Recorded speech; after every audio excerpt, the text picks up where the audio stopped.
जय जगन्नाथ, जय श्री कृष्ण। आपके प्रिय चैनल सात्विक जीवन में आपको स्वागत है।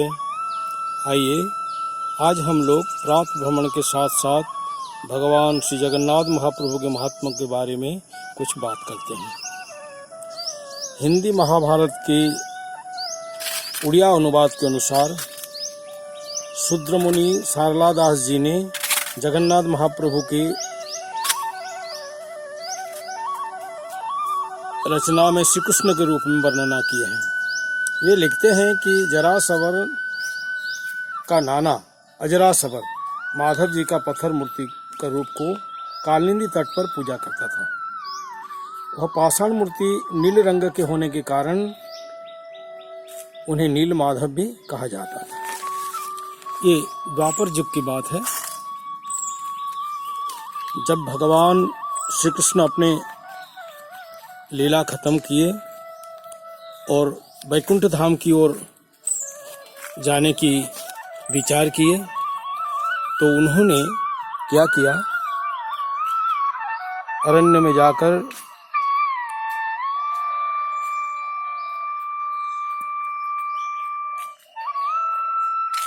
सियाली लता के नीचे वो विश्राम करने लगे।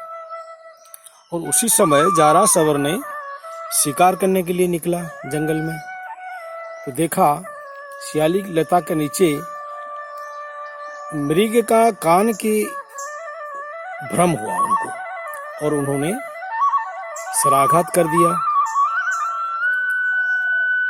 तो भगवान श्री कृष्ण अर्जुन को बुलाए और उनकी दिया हुआ जो कला अर्जुन में था उससे पहले हरण कर लिए और अपने धाम की ओर चलने लगे।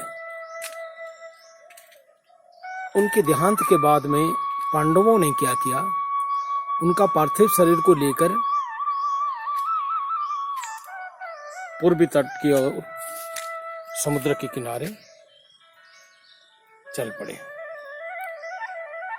आज जो श्री मंदिर कहा जाता है वो नीलाद्रि धाम तभी अपाड़ा कहा जाता था। वहाँ मनुष्य का रहने का कोई व्यवस्था या कोई सुविधा नहीं था। तो वहाँ अभी जो श्री मंदिर है, श्री मंदिर का उत्तर भाग में हम कोयली बैकुंठ के नाम में एक जगह को जानते हैं, या वो कोयल बैकुंठ भी कहा जाता है। और वही कोयल बैकुंठ में उनका दाह संस्कार हुआ,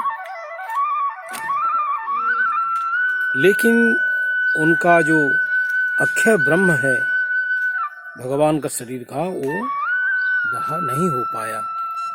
तो उन्हें समुद्र में बहा दिया गया।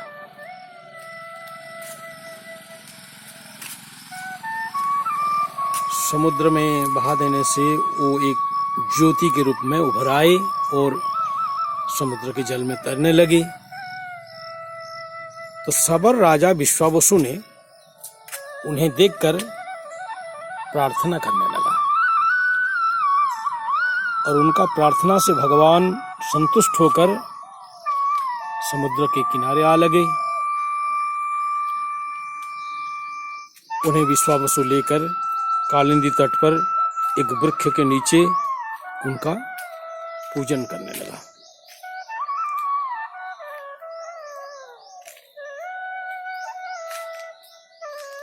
उसी समय की बात है, मालव देश के राजा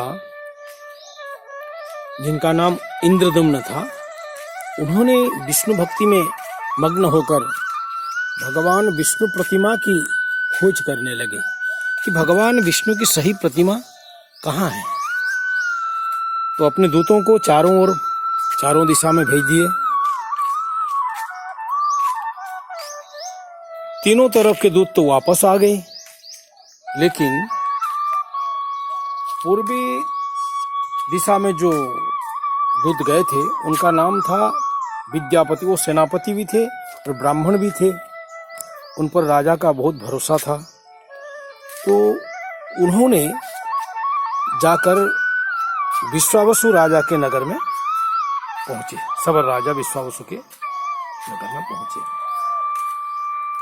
वहाँ पहुंचकर वहाँ देखा उनकी कन्या ललिता घर में अकेली है। उनके पिता की अनुपस्थिति के कारण वो आगंतुक का आदर सत्कार किए। जब विश्वावसु में घर लौटे तो उन्हें कुछ दिन वहाँ ठहरने के लिए अनुरोध किया। विश्वावसु का आतिथ्य ग्रहण करते हुए सेनापति विद्यापति वहाँ कुछ दिन और ठहर गए। उनका तो उद्देश्य था भगवान का अनुसंधान करना, विष्णुमूर्ति का अनुसंधान करना। तो राजा विश्वावसु सुबह निकलकर शाम को घर आते थे रोज। तो उनको संदेह हुआ और ललिता से पूछने लगे कि आपके पिताजी सुबह सुबह कहाँ चले जाते हैं और शाम को आते हैं। तो ललिता ने बताई कि हमारे इष्टदेव भगवान नीलमाधव हैं और उनके पूजन के लिए पिताजी रोज जाते हैं।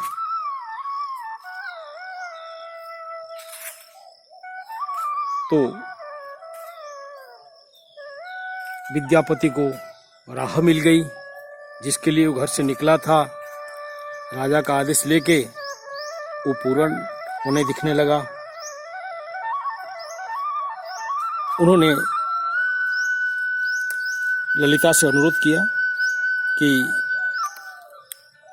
मुझे आप उनके दर्शन कराएं, भगवान नीलमाधव का दर्शन कराएं।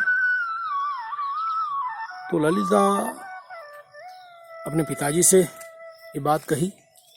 पहले तो विद्यापति को वहाँ पहुँचाने के लिए, वहाँ ले जाने के लिए मना कर दिए राजा विश्वावसु, लेकिन पुत्री का स्नेह के कारण उन्हें बाद में मानना पड़ा। लेकिन उन्होंने एक शर्त रखा। क्या?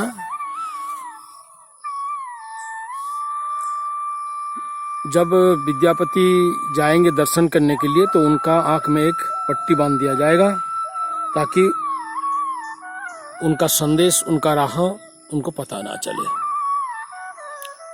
और वही हुआ। लेकिन विद्यापति सेनापति बहुत चालाक था। उन्होंने क्या किया, कुछ सरसों अपने गमछा का गठरी में बांध लिया, उसमें छेद कर दिया और वो गिरते गए रास्ते में, राह में।